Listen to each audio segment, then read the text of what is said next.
Portland rain drummed against the apartment windows like impatient fingers. Emma Hayes stood at the kitchen counter, 30 years old and finally stable after 15 years of clawing her way up from nothing. The birthday cake sat between them, chocolate with vanilla frosting, Sophie's favorite since she was 6. And the candles hadn't even been lit yet when her daughter asked the question that would change everything. Sophie's dark eyes, so much like her father's that Emma sometimes had to look away, fixed on her with an intensity that belonged to someone older than 15. Marcus Reed shifted in his chair, his physical therapist's hands going still on the table. He'd been part of their lives for 2 years now, long enough to sense when the ground was about to crack open beneath them. Tom Sullivan, the Navy veteran who'd become more father to Emma than her own ever was, set down his fork with the deliberate care of a man preparing for incoming fire.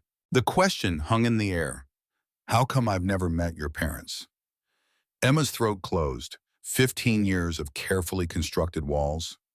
15 years of steering conversations away from this exact moment. And her daughter had walked straight through every defense with 5 words.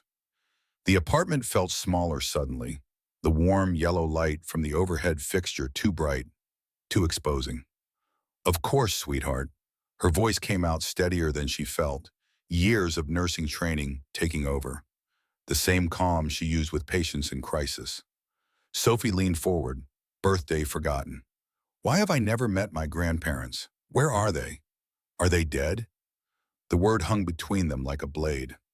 Marcus's hand found Emma's under the table, warm and solid. Tom cleared his throat, that rough sound he made when he was holding back something he desperately wanted to say. It's complicated. The words felt like cowardice even as Emma spoke them. Sweetheart, I'm 15 now. Sophie's voice cracked just slightly, that teenage tremor between childhood and whatever came after. The same age you were when you had me. I deserve to know the truth. Tom spoke up then, his weathered face creased with something that looked like approval. She's right, Emma. Time to close that chapter. The chapter. As if 15 years of silence could be boned and shelved and finished with a conversation over birthday cake. Emma looked at the 3 people sitting at her table. The daughter who'd saved her life just by existing. The man who'd shown her that trust could be rebuilt brick by painful brick. The father figure who'd been there since the beginning when no one else was. They deserve the truth. Sophie especially deserved the truth. So Emma told her. The abbreviated version, because the full story would take hours, and even now, 15 years later, some details still felt like touching a hot stove. Brandon Cooper, 18 years old, baseball captain, the kind of boy every mother in Riverside wanted their daughter to bring home, except he was the kind who left girls pregnant and disappeared. Summer 2009. Secret meetings because he said her parents wouldn't understand. The promises that meant nothing. The pregnancy test in a gas station bathroom. The night her father packed her suitcase and her mother stood at the kitchen window with her back turned. Sophie's face went through a dozen expressions. Shock, anger, something that looked like grief for a childhood she'd never had. How could they do that? How could anyone do that to their own child? I've asked myself that every day for 15 years. Emma reached across the table, took her daughter's hand. But you need to understand something, baby. That night was the worst night of my life. But it was also the night that led to you, and I wouldn't change that for anything. The words felt inadequate, a Band-Aid on a wound that never quite healed. But they were true. Every single one of them was true. Marcus squeezed her shoulder. You survived. You more than survived. You built this. Tom nodded, military straight even at 68. Your mother did what she had to do. Don't let anyone tell you different. The moment stretched, all of them suspended in the revelation's aftermath.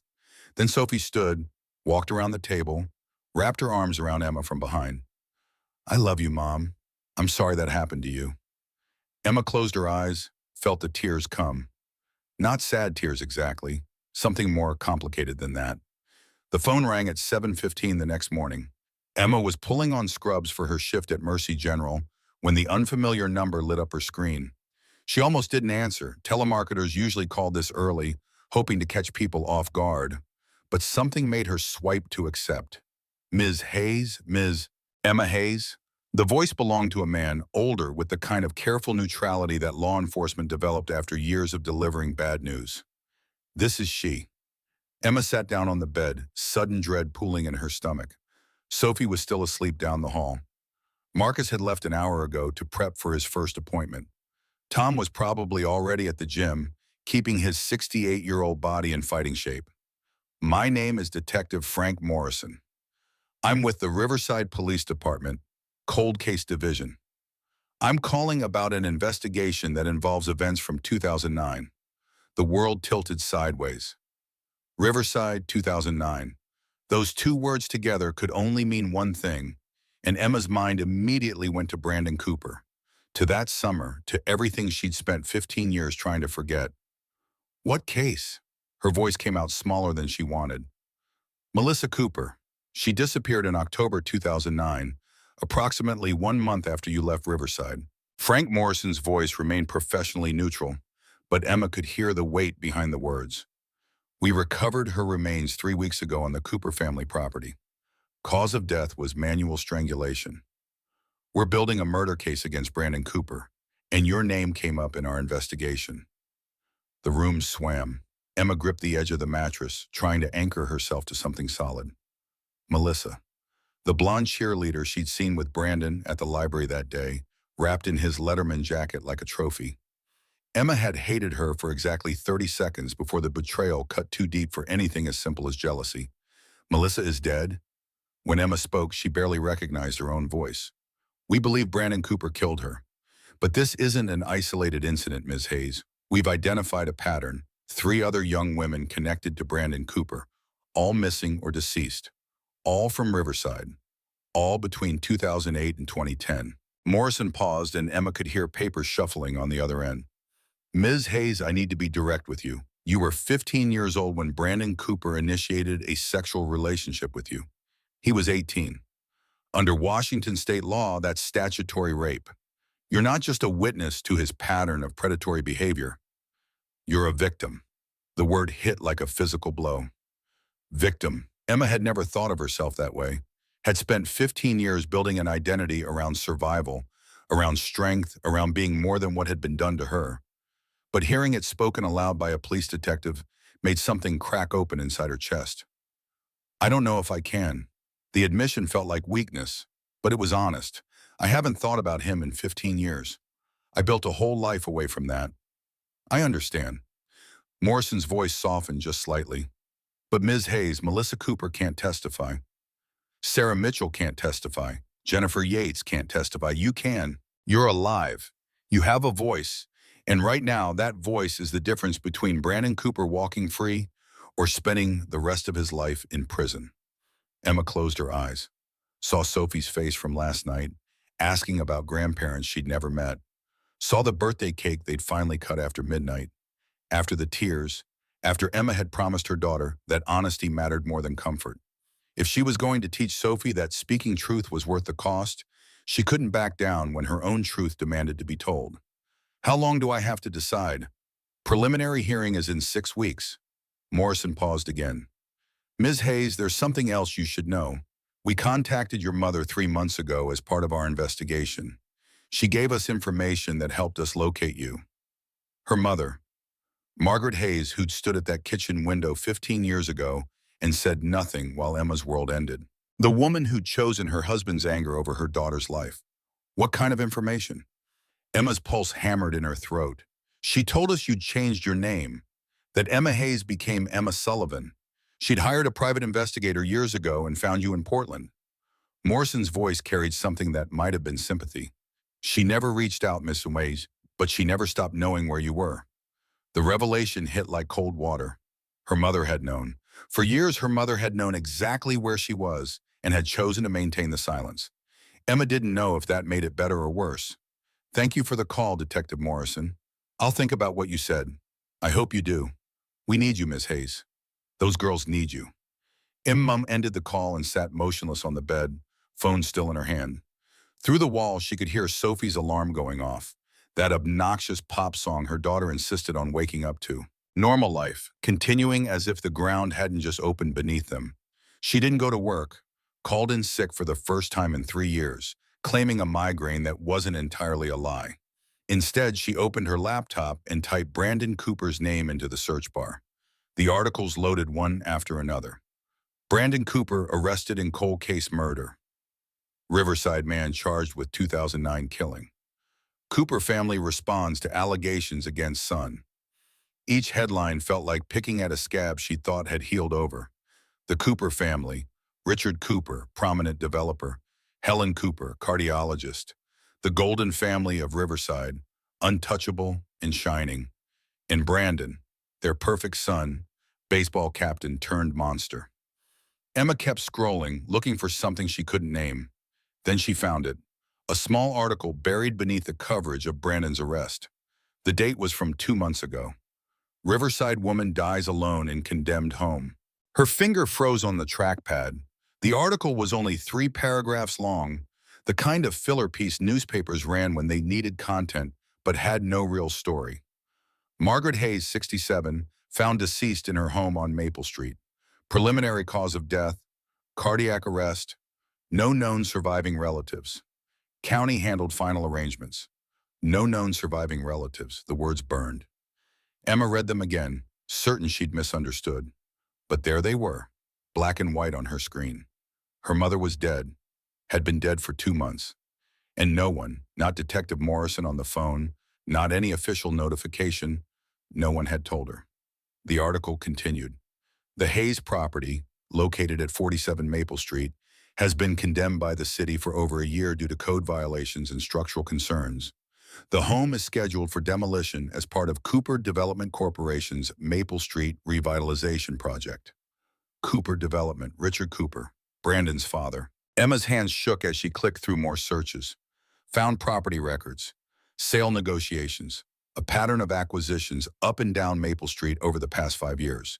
Every house sold to Cooper Development. Every house except one. 47 Maple Street, owned by Margaret Hayes, who'd apparently refused to sell, even as her home crumbled around her. The demolition date was listed in a city planning document, April 1st, 2025. 8 days from now. Sophie appeared in the doorway, still in pajamas, concern written across her young face. "Mom? I heard you on the phone. Are you okay?" Emma looked up at her daughter, this fierce and beautiful girl who existed because Emma had survived the unsurvivable. "No, baby, I'm not okay. My mother is dead." Sophie crossed the room in 3 strides, sat beside Emma on the bed. "When?" 2 months ago." Emma's voice came out flat, shock dampening every emotion except a dull, grinding ache. "I didn't know. No one told me. She died alone in that house, and I didn't even know." "Oh, Mom." Sophie wrapped her arms around Emma, and for a moment their roles reversed, the child comforting the parent, the next generation holding up the last one.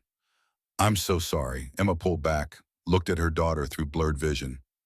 "I have to go back. To Riverside. The house is going to be demolished in a week.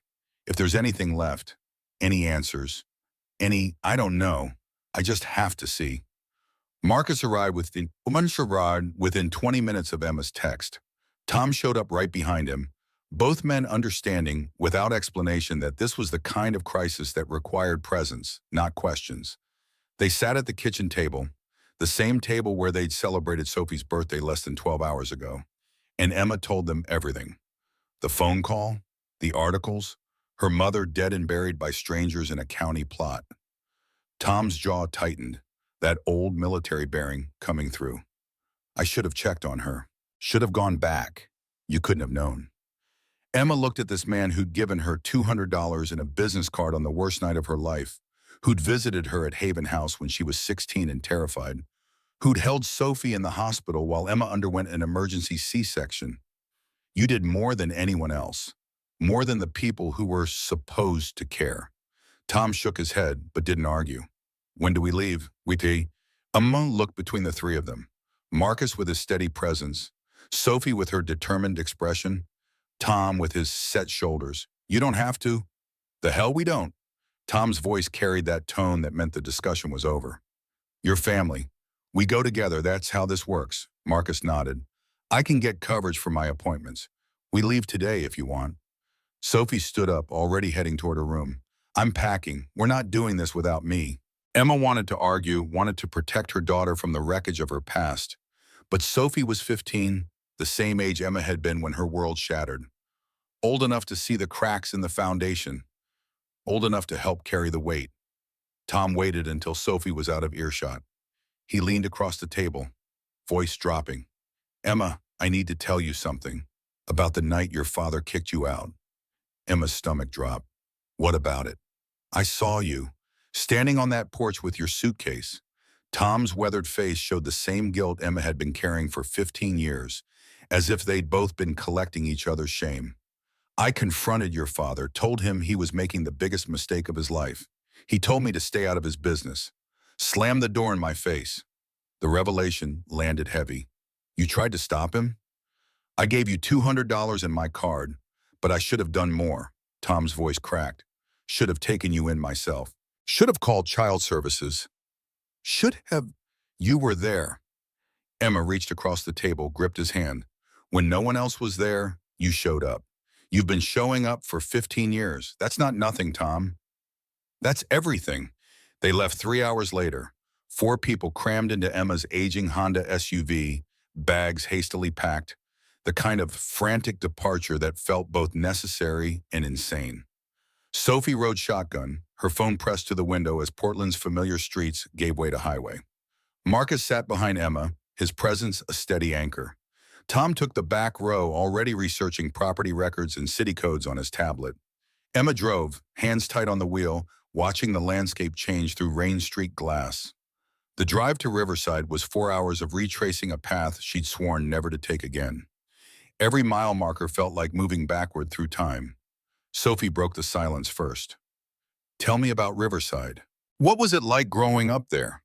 So Emma told her about Friday night football games that felt like religious ceremonies, about the ice cream shop where she'd worked that last summer, scooping mint chocolate chip for tourists and locals alike, about the rose garden her mother had cultivated with almost religious devotion, each bush labeled and tended imperfect, about the house on Maple Street with its wraparound porch and black shutters, the kind of place that belonged on a postcard.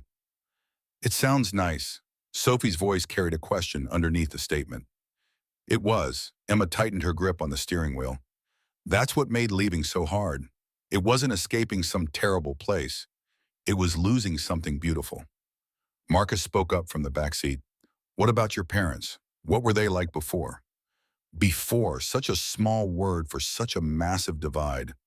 My father was an accountant, believed in order, in rules, in doing things the right way. Emma could see Robert Hayes in her mind's eye, tall, stern, the kind of man who made people stand up straighter in his presence. My mother ran the PTA, organized church bake sales, made everything look effortless. They were respected, admired even. What changed? Sophie turned in her seat to look at Emma. I got pregnant. Emma kept her eyes on the road. In their world, that was the ultimate failure, the ultimate shame. My father couldn't handle what people would say. My mother couldn't handle disappointing him. So they chose their reputation over their daughter. The car fell silent. Rain drummed on the roof, a steady percussion that filled the spaces between heartbeats. Tom cleared his throat from the back. Your mother tried to find you. The PI she hired, that was real. Emma nodded. She tried, just not hard enough. Not when it mattered. The highway stretched ahead, gray and wet and endless. Emma remembered driving this same route in reverse 15 years ago, crammed into a Greyhound bus with a duffel bag and $43 to her name. She'd looked out the window then, watching Riverside disappear in the distance, and promised herself she'd never come back. Now she was breaking that promise. For a mother who'd failed her. For a house she didn't want. For answers that probably didn't exist. The rain intensified as they approached Riverside's city limits. Sophie sat up straighter, taking in the town that had shaped her mother's childhood and destroyed it in the same breath. The place had changed. New strip malls lined the highway, a massive shopping complex where Emma remembered farmland. Cooper development signs sprouted like weeds along the roadside, each one advertising some new project, some reimagined version of the town Emma had known. But downtown still looked familiar. Main Street with its brick storefronts, the old movie theater, now showing modern blockbusters on digital screens. The park where Emma had played as a child. All of it recognizable, all of it different in ways she couldn't quite name. Then Marcus pointed. Emma, look. She followed his gaze and felt her breath catch. They were on Maple Street now, and the transformation was total. Where there had been neat rows of houses, the Hendersons' blue colonial, the Petersons' ranch style, Mrs. Anderson's white two-story, now there were empty lots, barren patches of dirt and gravel marked with construction signs. Future home of Maple Street luxury condominiums. Cooper Development, building Riverside's future. Every house gone, every family displaced. The entire street erased and reimagined as something sleeker, more expensive, more profitable. Every house except one. Number 47 stood alone at the end of the block like a rotting tooth in an otherwise perfect smile. Emma pulled the car to the curb and killed the engine, unable to speak, unable to process what she was seeing.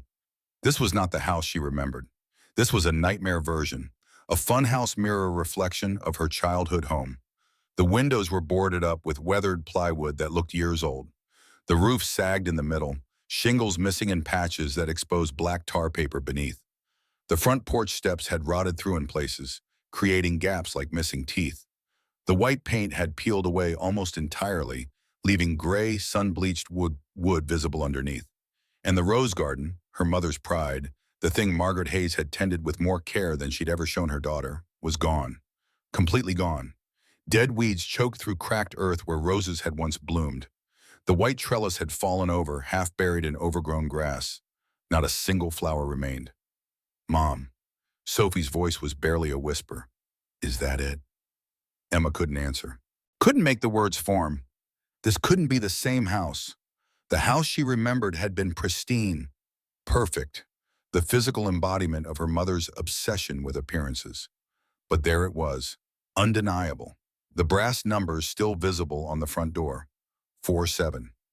A condemned sign hung crookedly above the doorbell. Beneath it, a city notice outlined the demolition schedule. Scheduled for removal, April 1st, 2025. 6 days from now. Tom got out of the car first, his military training showing in the way he assessed the property with tactical precision. Structural damage. Looks like no maintenance in years, maybe a decade. Foundation's probably still good. These old houses were built to last. But everything else is shot. Marcus joined him, his physical therapist's eye catching different details. No way anyone lived here recently, not in this condition. The porch alone is a liability. Those steps wouldn't hold weight, but someone had lived here. Emma knew it with the kind of certainty that came from reading too many death certificates at work. Her mother had lived in this house until 2 months ago, until the day she died. Had lived alone, in this decay, waiting for a daughter who never came. A door opened in the house at the other end of the block, number 52, the only other occupied house on Maple Street besides Emma's. An elderly woman stepped onto her porch, wrapped in a cardigan despite the rain. She stood there for a long moment, studying them with sharp eyes. Then her face changed. Shock, recognition, something that looked like seeing a ghost. She descended her porch steps with surprising agility for someone who had to be in her 70s, crossing the rain-slicked sidewalk toward them. Can I help you? Emma turned, and recognition hit both of them simultaneously. Mrs. Anderson? Emma Hayes? Mrs. Anderson's hand flew to her mouth. Oh my God, I thought you were dead. We all thought you were dead. The words hung in the wet air. Emma felt Sophie move closer, protective instinct kicking in. Mrs. Anderson had been the neighborhood fixture when Emma was growing up. The woman who knew everyone's business, who brought homemade casseroles to every potluck, who'd lived on Maple Street for 40 years and counted every family as extended kin. I'm not dead. Emma's voice came out steadier than she felt. But my mother is, and no one told me. Mrs. Anderson's eyes filled with tears. Oh, honey, come inside, please. All of you, this isn't a conversation for the street. They followed her into the warmth of her immaculate home, and the contrast was almost obscene. Where the Hayes house was collapsing, Mrs. Anderson's place gleamed with care and attention. Hardwood floors polished to a mirror shine. Furniture that looked decades old but perfectly maintained. Photos covering every surface. Children, grandchildren, great-grandchildren, spanning generations. Anderson gestured them to the living room, already moving toward the kitchen. I'll make tea. You all look like you need it. Emma sank onto the sofa. Sophie pressed against her side. Marcus and Tom remained standing, flanking them like sentinels. Through the window, Emma could see her childhood home across the street, a monument to neglect, to failure, to everything her mother had become. Mrs. Anderson returned with a tray of teacups and a pot of chamomile tea, the familiar ritual of hospitality taking over. She poured with steady hands, passed cups around, settled into her armchair with the air of someone preparing to deliver testimony. Your mother. Mrs. Anderson shook her head, grief etched into every line of her face. She changed after you left, Emma. Your father started drinking, lost his job at the accounting firm in 2010. They burned through their savings, trying to keep up appearances, but the money ran out. Took a second mortgage on the house. Then your father kept drinking. Emma's tea sat untouched in her hands. When did he die? 2017, heart attack, right there in the living room, watching his crime shows. Mrs. Anderson's voice dropped. No funeral. Your mother said she couldn't afford it. County burial in an unmarked plot. The detail hit harder than it should have. Robert Hayes, who'd valued respectability above everything, buried in an unmarked grave because his wife couldn't afford a headstone. There was poetry in that, cruel and perfect. What happened after? Sophie leaned forward, invested in this grandmother she'd never met. After my grandfather died? Your mother gave up. Mrs. Anderson looked at Emma with something that might have been accusation, might have been sympathy. She stopped cleaning the house, stopped leaving except for groceries, stopped answering her phone, stopped opening the door.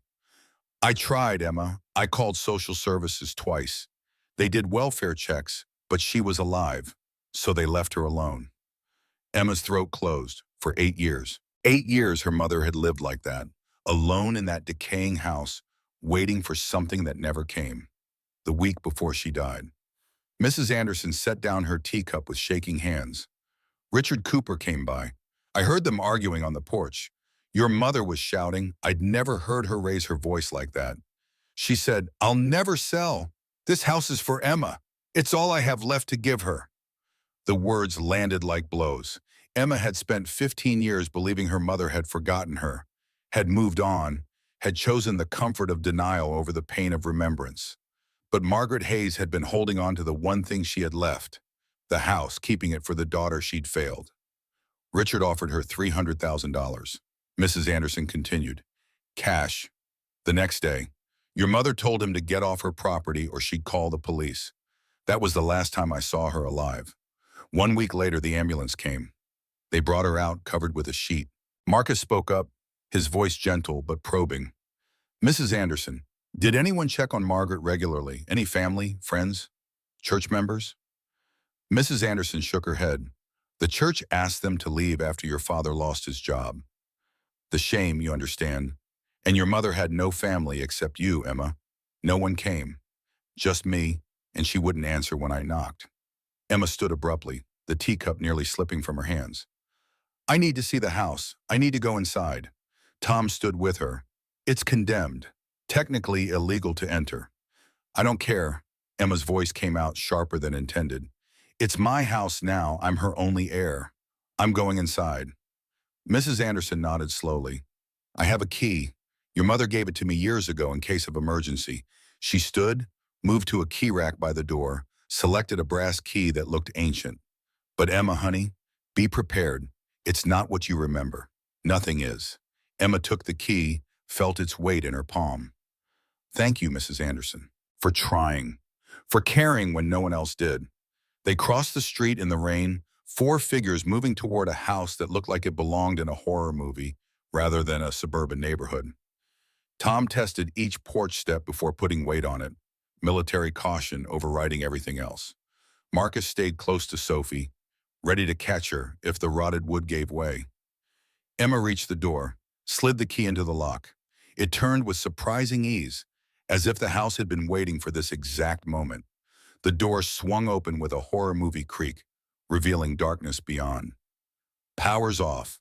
Tom pulled out his phone, activated the flashlight. Everyone got lights? They stepped inside and Emma's world tilted. The smell hit first. Must and decay and something else. something that might have been hopelessness given physical form. Their phone lights cut through the darkness, revealing a living room that existed in some strange state between abandonment and occupation. Furniture sat exactly where Emma remembered it, her father's recliner, the sofa where she'd watched Saturday morning cartoons, the grandfather clock that had ticked away her childhood, now frozen at 3:17. But everything was covered in dust so thick it looked like gray snow. Piles of mail and newspapers created unstable mountains against the walls. Trash bags that had never made it outside sat by the door, their contents long since merged into unidentifiable mass. But underneath the chaos, Emma could see it, the bones of the home she'd known. Photos still on the mantle, dust-covered but present. Her own face stared back at her from a school picture. 14 years old, smiling, taken the year before everything fell apart. Sophie picked up the frame, wiped the dust away with her sleeve. "Is that you, Mom?" Emma nodded, unable to speak. That was her, young and whole and unbroken. Before Brandon Cooper, before homelessness, before everything. Marcus moved deeper into the house, his phone light illuminating the kitchen. "Emma, you need to see this." The kitchen was worse than the living room. Dishes piled in the sink, months' worth of accumulated grime. The refrigerator stood unplugged, door open, the smell rolling out in waves. Cupboards hung open, revealing mostly empty shelves. But on the kitchen table, untouched by the surrounding white squaws, sat a neat stack of papers. Tom reached them first, picked up the top document. Medical bills, collections notices. His voice was grim as he sorted through them. Hospital, cardiology, emergency room, all from the last 3 years, all unpaid. Property tax notices, Marcus added, foreclosure warnings. The bank was about to take the house. But beneath the bills and notices, Emma found something else. Papers covered in handwriting she recognized immediately. Her mother's precise cursive, the kind they didn't teach anymore.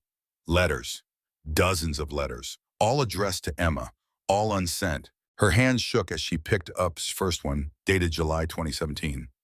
1 month after her father's death. Tom shined his light over her shoulder as Emma began to read aloud, her voice breaking on every other word. "Dear Emma, your father died last month. I didn't know how to find you to tell you. Maybe you wouldn't have cared anyway. He drank himself to death. Destroyed our lives, destroyed his liver, destroyed everything we built. But I can't blame him entirely. We destroyed you first, and everything fell apart after that." Emma's vision blurred. She blinked hard, forced herself to continue. "I hired a private investigator. Spent $3,000 we didn't have. He couldn't find you. You disappeared completely. Changed your name, I assume. Can't blame you for that either. I just want you to know I'm sorry. I failed you in the worst way a mother can. I stood at that window and let him throw you away. I can never forgive myself for that." Sophie was crying openly now, tears streaming down her young face. Marcus had his hand over his mouth. Tom stood rigid, his jaw working like he was trying not to break. Emma kept reading. "If you're out there, if you're alive, I hope you're happy. I hope you made a better life than the one we gave you. I don't deserve forgiveness. I just needed to tell you I'm sorry, Mom." The last word broke something inside Emma's chest. Mom. After 8 years of silence, after 15 years of believing she'd been erased from her mother's mind, here was proof that Margaret Hayes had been writing letters to a daughter she couldn't find, had been saying sorry to empty rooms and gathering dust. Emma's fingers moved through the stack. 1 letter per month, 8 years of correspondence with a ghost. She opened another, this one dated 6 months after the first. "Dear Emma, I wonder if you have children now. I wonder if you're married, if you're happy, if you ever think about us. I hope you don't. I hope you've built something beautiful far away from here. I'm still in the house. I can't leave. What if you come back? What if you need me? I know you won't. But what if you do?" The letters documented a slow spiral. Margaret's depression deepening with each passing month, the house falling apart around her, bills piling up. The Cooper development offers increasing 100,000, 150, 200, 300. Each offer refused, each refusal bringing Richard Cooper back to her door. Then Emma found the last letter dated February 10th, 2025. 2 weeks before her mother died. Her hands trembled so badly that Tom had to hold the paper steady. "Dear Emma, this is my last letter. I'm dying. The doctor says my heart is failing. I refuse treatment. What's the point? Cooper Development wants this house. They've offered $300,000. I said no. This house is all I have left to give you. I don't know if you'll ever come back, but if you do, it's yours. Paid off, free and clear. I sold your grandmother's jewelry to pay off the mortgage last month. I lived here for 8 years waiting for you, waiting to say I'm sorry. I don't think you're coming, but I'll wait anyway. It's all I can do. I love you, Emma. I always did. I just wasn't brave enough to show it when it mattered. Forgive me if you can, Mom." The paper slipped from Emma's fingers, drifted to the filthy kitchen floor. Sophie caught her mother as Emma's knees buckled, held her up while Emma sobbed into her daughter's shoulder. All the grief she'd locked away for 15 years came flooding out in that ruined kitchen.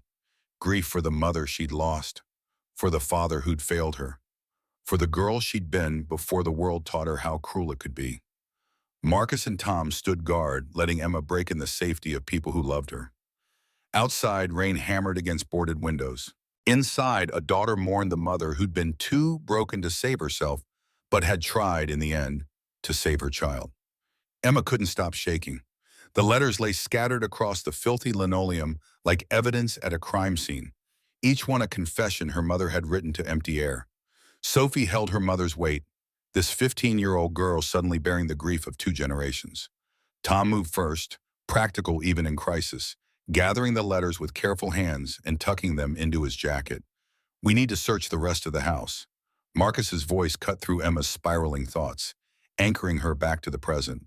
"If your mother left these letters was here, there might be more. More answers." Emma straightened, wiped her face with the back of her hand. "You're right. Upstairs. Her bedroom." The staircase groaned under their weight, each step protesting years of neglect. Emma led the way, muscle memory guiding her through darkness punctuated by phone lights. The hallway stretched before them, doors closed like secrets. Her old bedroom, the guest room that had never hosted guests, and at the end, the master bedroom where her parents had slept for 30 years of marriage. The door stuck, swollen from moisture and time. Tom put his shoulder to it, and it gave with a crack that echoed through the empty house. The smell hit them immediately, stale air, unwashed fabric, the particular odor of someone who'd stopped caring about basic hygiene. Emma's phone light swept across the room, and what it revealed made her stomach turn. The bed was unmade, sheets gray with age and dirt. Clothes piled everywhere, on the floor, draped over furniture, spilling from the closet. Prescription bottles littered the nightstand, a pharmacy's worth of medication for depression, anxiety, heart conditions. Most of them expired years ago. But there, on the nightstand beside all the pharmaceutical debris, sat a single photograph in a silver frame. The only clean object in the entire room. Emma moved toward it like a sleepwalker, knowing what she'd find before her light illuminated the image. Baby Emma, maybe 6 months old, gap-toothed and laughing, reaching for whoever held the camera. The frame gleamed, dust-free, the glass polished to clarity. Her mother had kept this beside her bed, had cleaned it regularly while everything else crumbled to ruin. "She kept you close," Sophie's voice cracked. "Every night she saw you." Tom pulled open the nightstand drawer, revealing more photos. Emma's baby book, each page protected in plastic sleeves. School photos arranged in chronological order. Report cards dating back to kindergarten. Every physical record of Emma's existence, preserved and protected while the house rotted around them. The closet yielded more treasures. Pushed to the very back, protected in a garment bag, Emma found her baby clothes. The pink onesie she'd worn home from the hospital. Her first Halloween costume, a pumpkin, hand-sewn by her grandmother. And there, tucked in a zippered pocket, a hospital bracelet. Tiny, plastic with faded ink. Baby Girl Hayes, 2/14/2010. Sophie's hospital bracelet from birth. Emma had no memory of giving it to her parents, had assumed they'd want nothing to do with their granddaughter. But Margaret had kept it, had treasured it in secret for 15 years. Emma sank to the floor, clutching the hospital bracelet to her chest. The contradiction of it all threatened to split her in half. Her mother had stood silent while Emma was expelled from their lives. had let her 15-year-old daughter walk into homelessness and terror. But she'd also saved every photo, every memory, every scrap of evidence that Emma had existed and been loved. Which version was real? The coward at the window or the woman who polished a baby photo every day for 8 years? Both, Emma realized. Both versions had occupied the same body, the same heart. Her mother had been paralyzed by fear and consumed by regret in equal measure, and the tension between those two forces had eventually destroyed her. Marcus knelt beside Emma, his physical therapist hands cataloging her distress with professional concern. "We should keep looking. Your mother was trying to tell you something with all of this. We need to find the rest of the message." Sophie had already moved down the hallway, her young voice calling from somewhere above them. "There's another door, some kind of attic access." They found her in the hallway, pointing upward at a pull-down ladder Emma had completely forgotten existed. The attic had been her childhood hideout, the place she'd gone to escape her father's stern silences and her mother's anxious hovering. The ladder looked fragile, but Tom tested it with his weight and nodded. "I'll go first. Make sure the floor's stable." He climbed with military efficiency, disappeared into the darkness above. A moment later, his voice drifted down, tight with something Emma couldn't identify. "Emma, you need to see this. All of you need to see this." The attic was different from the rest of the house, cleaner, more organized, deliberately maintained. Someone had spent significant time here recently. A folding table held an old laptop, its screen dark but the power cord still plugged into an extension running down through the floor. Notebooks lay stacked beside it, file folders arranged with obsessive precision, and covering one entire wall, a corkboard that looked like something from a detective show. Emma's 15-year-old face stared back at her from the center of the board. Her sophomore year school photo, the last one taken before pregnancy had ended her normal life. Red string connected her image to other photos. Brandon Cooper at various ages, from high school baseball captain to recent adult headshots pulled from social media. But Emma's photo wasn't alone. 4 other girls' faces surrounded hers, each one connected to Brandon with more red string. Melissa Cooper, Sarah Mitchell, Jennifer Yates, Ashley Brooks. 4 missing person posters, 4 school photos, 4 young women who'd vanished between 2008 and 2010. Below each girl's photo, Margaret had written notes in her precise handwriting. Sarah Mitchell, disappeared May 2008. Family owned in 52 Maple Street. Sold house to Cooper Development 3 months after disappearance. Jennifer Yates, disappeared April 2010. Family owned 61 Maple Street. Sold house to Cooper Development 6 months after disappearance. The patterns was unmistakable. Every girl whose family had owned property on Maple Street. Every family that had eventually sold to Cooper Development. And in the corner of the board, circled in red markers so many times the paper had torn, a single question. Was Emma supposed to be first? Tom examined the board with professional detachment, his Navy intelligence training clicking into place. "Your mother built an entire investigation. This is professional level work." Marcus found the journal, leather-bound and thick with entries. The first page was dated September 2024, 6 months before Margaret's death. Emma's hands shook as she opened it, began reading her mother's words aloud. September 18th, 2024. "I saw the news today. They found Melissa Cooper's remains on the Cooper property. Strangled, buried for 15 years. And I've always known, haven't I, that something was wrong with that boy. That summer when he was circling Emma like a predator, I knew, but I didn't stop it. Robert said the Coopers were good people, that I was being paranoid. I listened to him instead of my instincts. And Emma paid the price." Emma's voice wavered, but she continued. "I'm calling the police tomorrow. Detective Morrison handled the original missing persons cases. He needs to know about the pattern, about Maple Street, about how every girl who disappeared had parents who owned property that Richard Cooper wanted. Emma got pregnant, so Brandon moved on. But what if the pregnancy saved her life? What if she was supposed to be number one, and instead she became the one who got away?" The entries that followed documented Margaret's descent into investigation. She'd contacted the families of missing girls, compared timelines, built spreadsheets of property sales. She'd called the police repeatedly, left voicemails for Detective Morrison, sent emails that went unanswered for months. Then, in February, the tone shifted. February 1st, 2025. Detective Morrison finally returned my call. He's reopening Melissa's case. He believes me about the pattern. He wants to contact Emma for testimony. I gave him her current name, Emma Sullivan, Portland, Oregon. The PI I hired years ago found her, found out she's a nurse now, has a daughter. I never reached out. How could I? After what we did. Sophie gripped Emma's arm. Grandma was trying to protect you. She was building a case so Brandon couldn't hurt anyone else. The journal continued. February 8th, 2025. Richard Cooper came to the house today, offered $300,000 cash for the property. When I refused, he said something that chilled me to the bone. He said, "Margaret, you should be more careful. Old houses can be dangerous. Faulty wiring, gas leaks, accidents happen all the time." It wasn't a warning, it was a threat. Emma flipped ahead, looking for the final entries.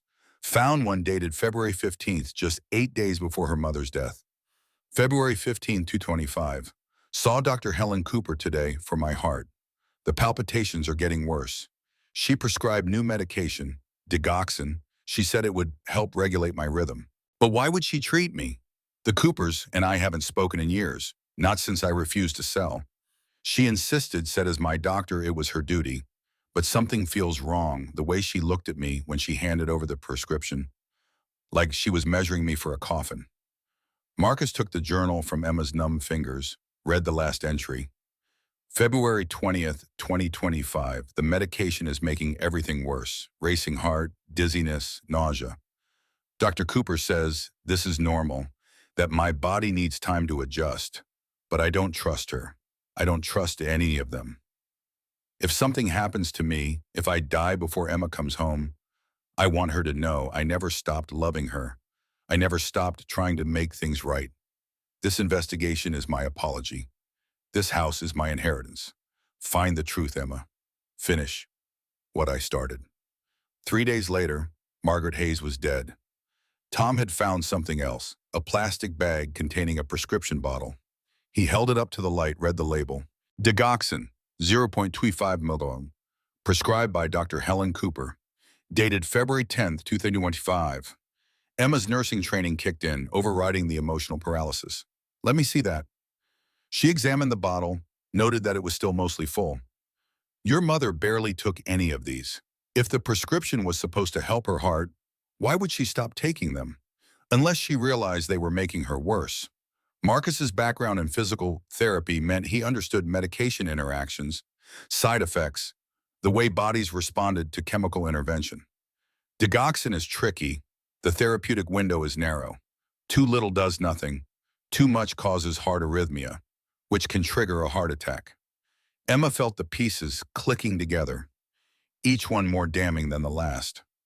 Dr. Cooper prescribed this medication. My mother died 8 days later from a heart attack. And 3 months after that, Richard Cooper's son gets arrested for murder.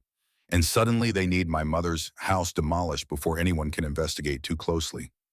Sophie's face had gone pale. You think they killed her? Brandon's parents killed Grandma? I think my mother was about to blow open a 15-year conspiracy. Emma's voice hardened, the nurse's clinical detachment taking over. I think she was building a case that would destroy the Cooper family. And I think they silenced her before she could finish. Tom was already on his phone, photographing the journal, the corkboard, the prescription bottle. We need to get all of this to Detective Morrison. Today, right now. Emma stood, every muscle in her body screaming for action after years of running, years of hiding, years of letting the past stay buried. Her mother had spent 8 years in this house, alone and broken, trying to make amends the only way she knew how. Building a case. Protecting a daughter who'd never know she'd been protected. Not anymore. Emma's jaw set with determination that surprised even her. I'm staying in Riverside. We're not letting them demolish this house, and we're finishing what my mother started. Marcus moved to her side, solid and steady. That means taking on the Coopers. Richard is the most powerful man in this town. He owns half the city council. Funding Brandon's defense is probably pocket change to him. Then we make sure every penny goes to waste. Emma looked at Tom. You said you'd help. I'm holding you to that. I'm in. Whatever you need. Tom's military bearing had never been more evident, the old soldier recognizing a battle worth fighting. Sophie stepped forward, her young face set with adult resolve. Me too. This is my grandmother, my history, our fight. A sound from downstairs froze them all. The front door opening, footsteps on the rotted porch. Male voices, casual and confident, discussing the property like they already owned it. Tom moved to the attic entrance, held up a hand for silence. More footsteps. At least 3 people, maybe 4. Heavy boots on the stairs. Emma's heart hammered against her ribs. They weren't supposed to be here. The house was condemned, off limits, scheduled for demolition in 6 days. Who would walk in like they owned the place? Then she heard the voice that answered her question. Richard Cooper's refined baritone, aged and authoritative, echoing through the empty house below them. I told you, the old woman is dead. County buried her 2 months ago. The property reverts to the city for back taxes, and we've already negotiated the purchase. This whole block will be condos by next year. A second voice, younger and rough-edged. Boss wants us to make sure there's nothing left. No evidence, no records, nothing that could complicate the sale. Richard's reply was cold. There's nothing here but trash and memories. We'll have the demolition crew here Monday instead of Friday. Speed up the timeline before anyone asks questions. Emma looked at Tom, at Marcus, at her daughter, and made a decision. She stood, moved to the attic entrance, descended the ladder with her phone light cutting through the darkness like a blade. The men in her mother's living room spun toward the sudden illumination. 2 construction workers in Cooper Development uniforms, all muscle and confusion. And Richard Cooper himself, 60 years old and impeccable in a suit that probably cost more than Emma's car, his silver hair perfectly styled despite the rain. His face cycled through shock, recognition, and something that looked like genuine fear before settling into cold calculation. Who the hell are you? His voice carried authority even in surprise, the tone of a man accustomed to being obeyed. Emma stepped into the living room, Tom and Marcus flanking her, with Sophie protected behind them. I'm Emma Hayes, Margaret Hayes' daughter, and this is my house. Richard's expression shifted again. Understanding, then anger, then the careful neutrality of a businessman caught off guard. Emma Hayes, I was told you were dead. Disappointed? Emma held her ground, years of nursing training giving her the ability to project calm even while adrenaline screamed through her veins. Richard waved off his workers, who retreated toward the door with obvious relief. This house is condemned, Mrs. Hayes. You can't be here. It's illegal. So is trespassing. Emma gestured around the room. This is private property. I'm Margaret Hayes' legal heir, which makes you and your employees guilty of breaking and entering. A lawyer's smile, cold and precise. Even if that's true, and we'll see what the county records say about that, the demolition is scheduled. City contract, all signed and approved. You're too late. Not anymore. Tom stepped forward, his military bearing making him seem larger than his actual frame. I'm filing a legal injunction first thing tomorrow morning. This house isn't going anywhere. Richard's eyes narrowed, assessing Tom with the calculation of someone who'd spent decades reading opponents. Tom Sullivan, I should have known you'd be involved. Still playing hero for lost causes? Still showing up when no one else does? Tom's voice carried an edge that made the construction workers shift nervously by the door. Richard turned his attention back to Emma, and now she could see the predator beneath the businessman's polish. Ms. Hayes, I've made generous offers on this property. Far more than it's worth in its current condition. Your mother was offered $300,000 cash. That's a life-changing amount of money for someone in your position. You mean for a single mother who grew up homeless? Emma's voice remained steady, but fury burned beneath each word. Someone who should be grateful for scraps from the Cooper table? I mean someone who should recognize an opportunity when it's offered. Richard's tone sharpened. This house is worthless, a condemned wreck. Take the money. Walk away. Don't make the same mistake your mother did. My mother didn't make a mistake. Emma moved closer, close enough to see the subtle tension in Richard's jaw.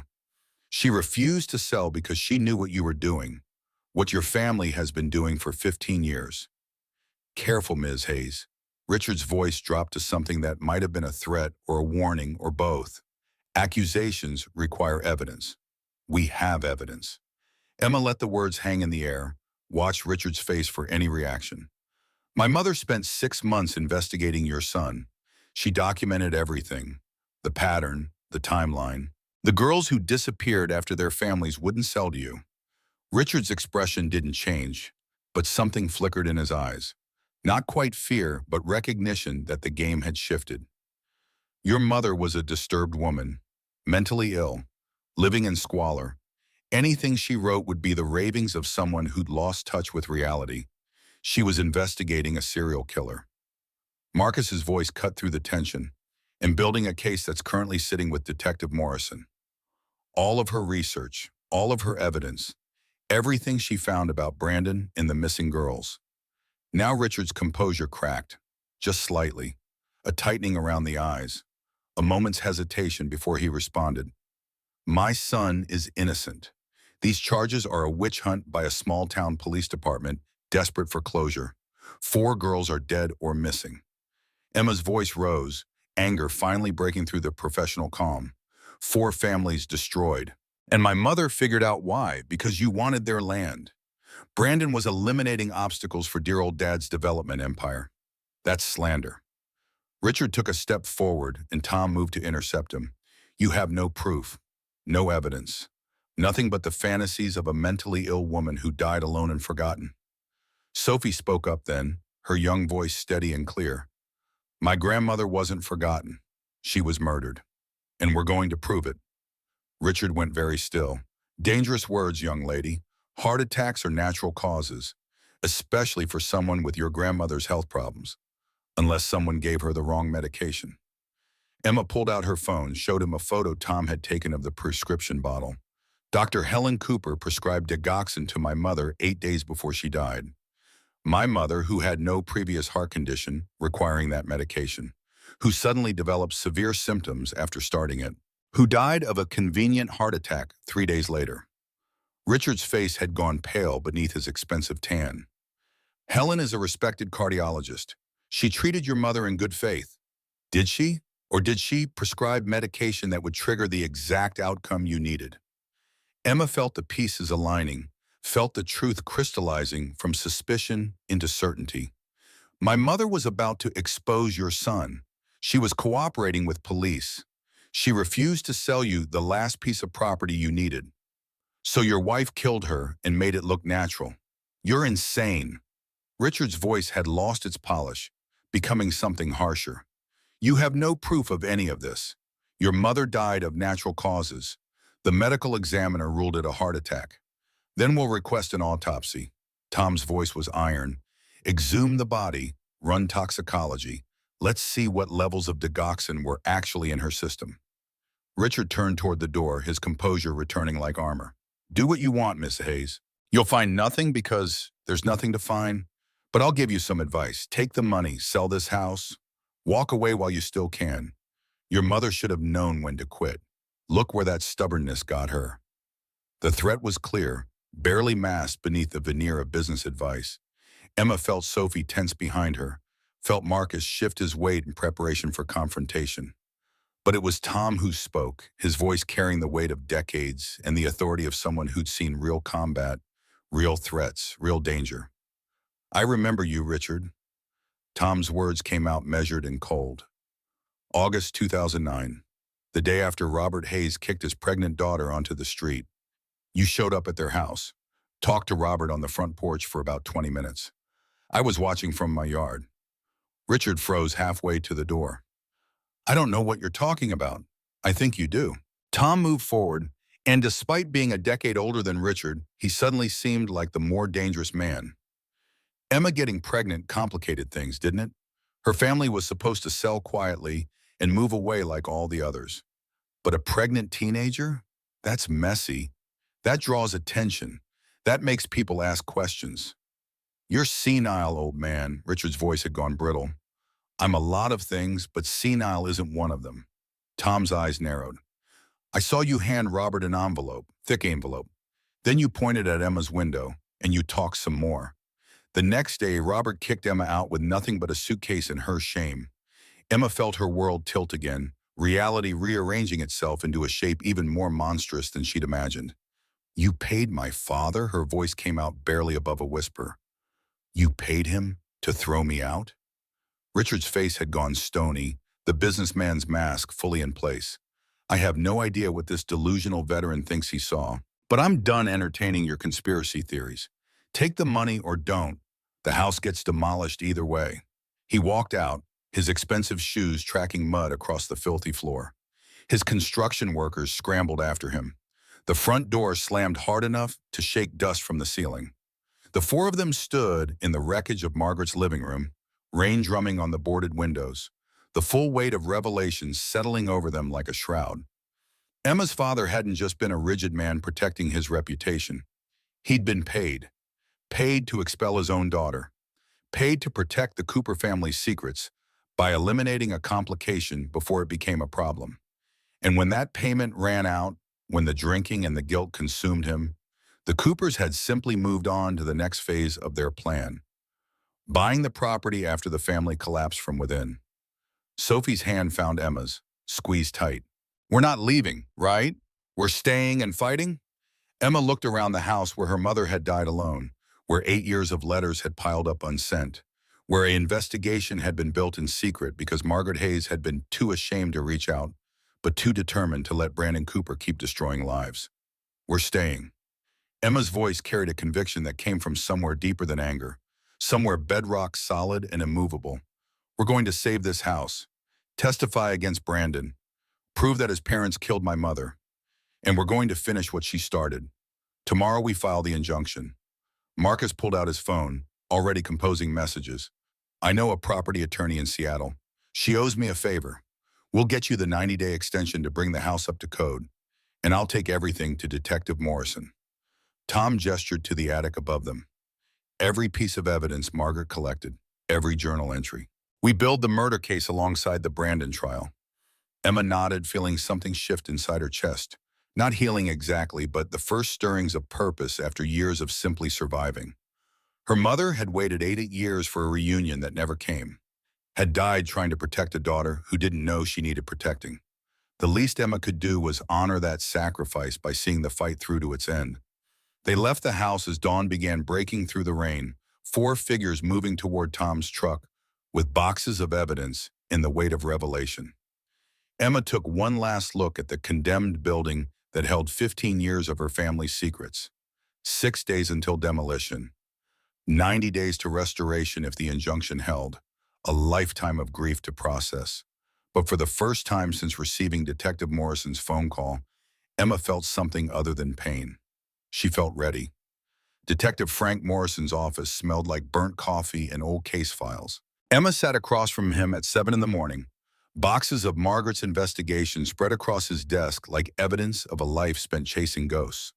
Tom stood behind her, Marcus beside her, and Sophie had been left at Mrs. Anderson's house with promises that this was adult business, though they all knew that designation meant nothing to a 15-year-old who'd already seen more than most adults could process. Frank was older than his voice had suggested over the phone, maybe 55, with gray threading through dark hair and the kind of tired eyes that came from seeing too much injustice and not enough justice. He examined each piece of Margaret's work with the careful attention of someone who recognized genuine investigation when he saw it. "Your mother was thorough." He turned a page in the journal, his expression darkening with each entry. "She documented everything. Dates, times property transactions, family histories. This is better work than some of my own officers do." She had 8 years to be thorough. Emma's voice came out flat, exhaustion and anger blending into something that felt like static in her veins. 8 years alone in that house, building a case no one would listen to. I listened. Frank looked up, and Emma saw guilt there, the kind that came from being too late even when you tried your best. "She contacted me last October, left 3 voicemails. I was dealing with a department restructuring, budget cuts, 20 other cases. By the time I called her back in February, she was already dying." The word landed heavy. Emma had been avoiding it, had been dancing around the central truth since they'd found the prescription bottle. Dying. Her mother had been murdered, and the evidence sat in a plastic bag on Frank's desk. Prescription label clear as confession. The digoxin. Marcus leaned forward, his physical therapist's knowledge of medication making him the expert in the room. You need to request toxicology. If Dr. Cooper prescribed the wrong dosage, or if the pills were tampered with, it would show up in tissue samples. I've already filed for exhumation. Frank pulled out another folder, this one marked with official court stamps. Judge Warren approved it this morning. Margaret Hayes' body will be moved from the county cemetery to the medical examiner's office today. We'll have preliminary results in 72 hours. And the house? Tom's military bearing had never been more evident, the old soldier understanding that battles were won through strategic positioning. Emma needs that 90-day extension. The Coopers are pushing for demolition Monday, 3 days from now. Frank slid papers across the desk. Already done. Filed the injunction at 6 this morning. Judge Warren granted a stay of demolition in a 90-day restoration period, provided Emma can prove she's actively working to bring the property up to code. You've got until July 1st to make that house livable, or the city moves forward with demolition. 3 months. Emma felt the timeline compress in her chest, felt the weight of restoration and revelation and testimony all pressing down at once. I can do 3 months. You'll have to. Frank's expression shifted into something harder, more cop than confessor, because Richard Cooper is already fighting back. His lawyers filed a motion this morning claiming Margaret Hayes was mentally incompetent when she paid off the mortgage last year, which would invalidate the property transfer. They're arguing the house should revert to the bank, which means it goes to auction, which means Cooper Development buys it for pennies and demolishes it before you can blink. Emma's hands curled into fists. He's trying to erase evidence. He's trying to protect his son. Frank opened another file, and Emma saw Brandon Cooper's face staring back at her. Older now, harder, but still recognizable as the boy who'd promised forever and delivered abandonment. Brandon's preliminary hearing is scheduled for 4 days from now, Monday morning. If I can get your testimony on record, if we can establish pattern and motive, the DA thinks we can get this to trial within a month. A month. Emma did the math, felt the convergence of timelines like watching dominoes fall in slow motion. Testify in a week. Trial in a month. House restoration in 3 months. Exhumation results in 3 days. Everything happening simultaneously, everything demanding her attention, everything pulling her in directions she'd spent 15 years avoiding. I'll testify. The words came out stronger than she felt. Whatever you need, whenever you need it. Frank nodded, respect evident in the way he gathered Margaret's materials and filed them with the kind of care usually reserved for sacred objects. Your mother was brave, Ms. Hayes. Braver than she knew.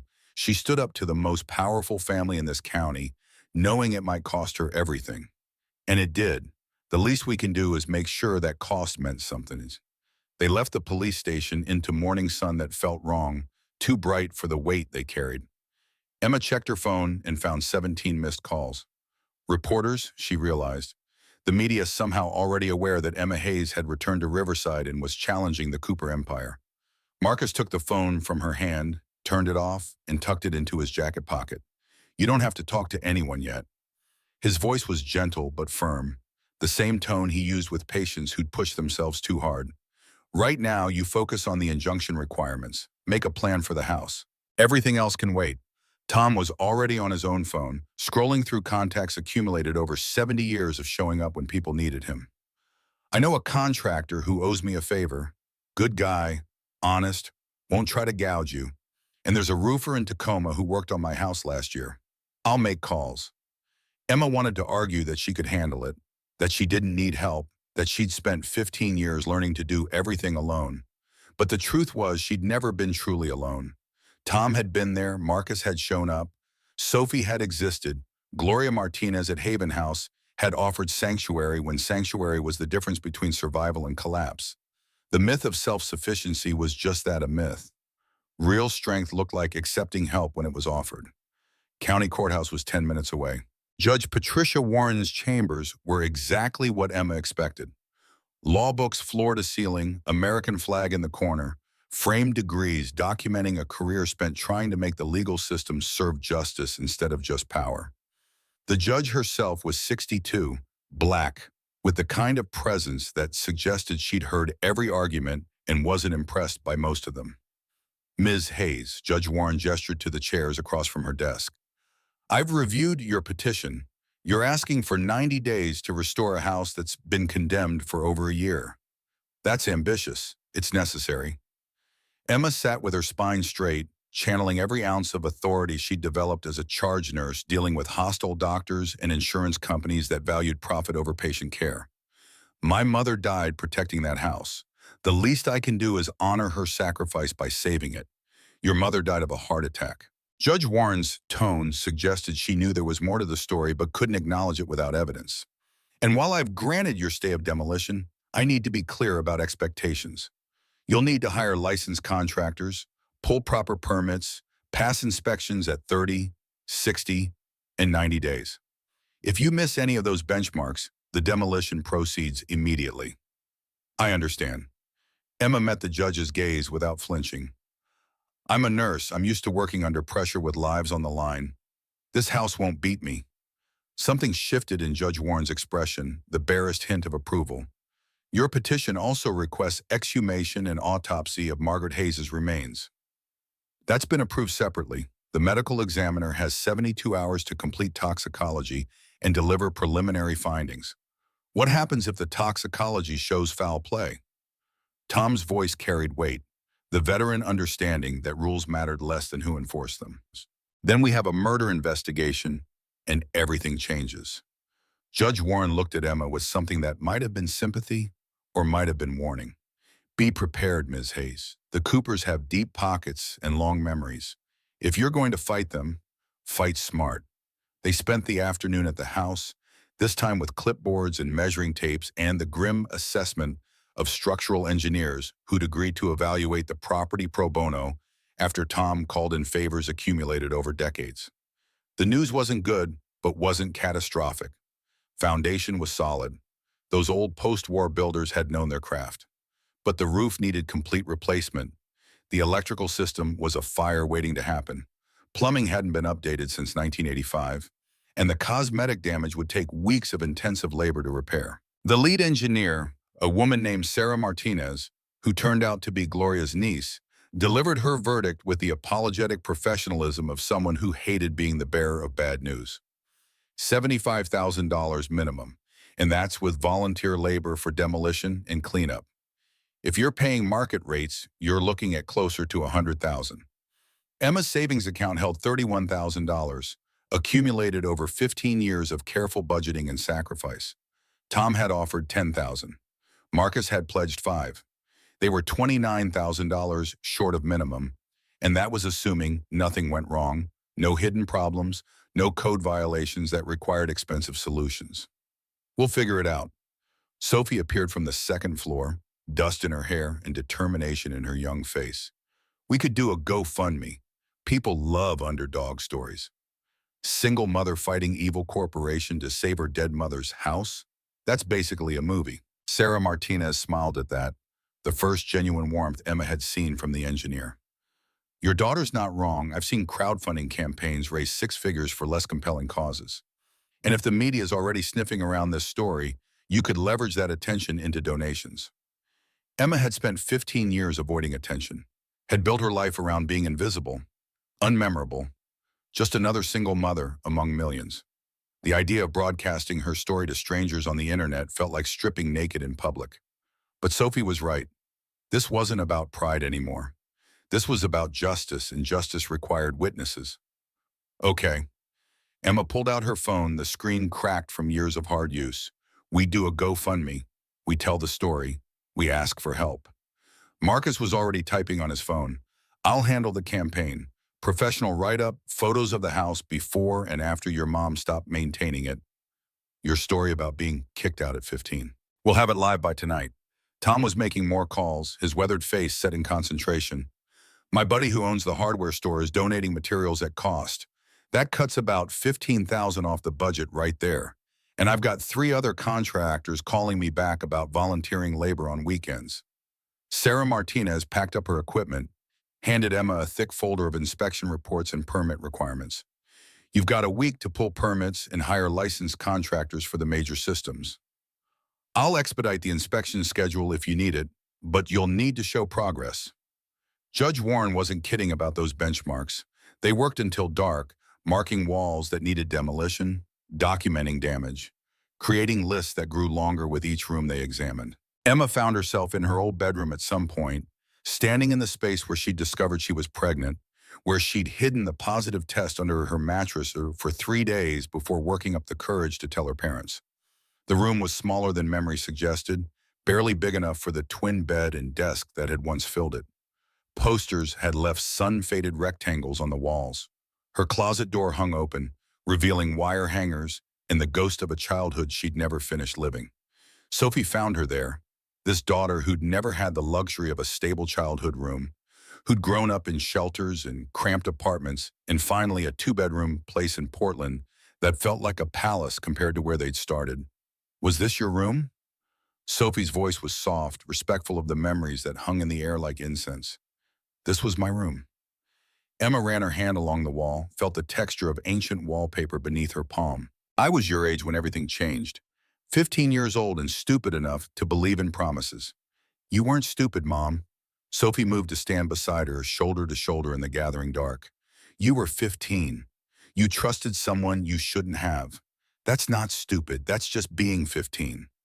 Emma pulled her daughter close, felt gratitude surge through her chest for this fierce girl who'd somehow emerged undamaged from a childhood that should have broken her.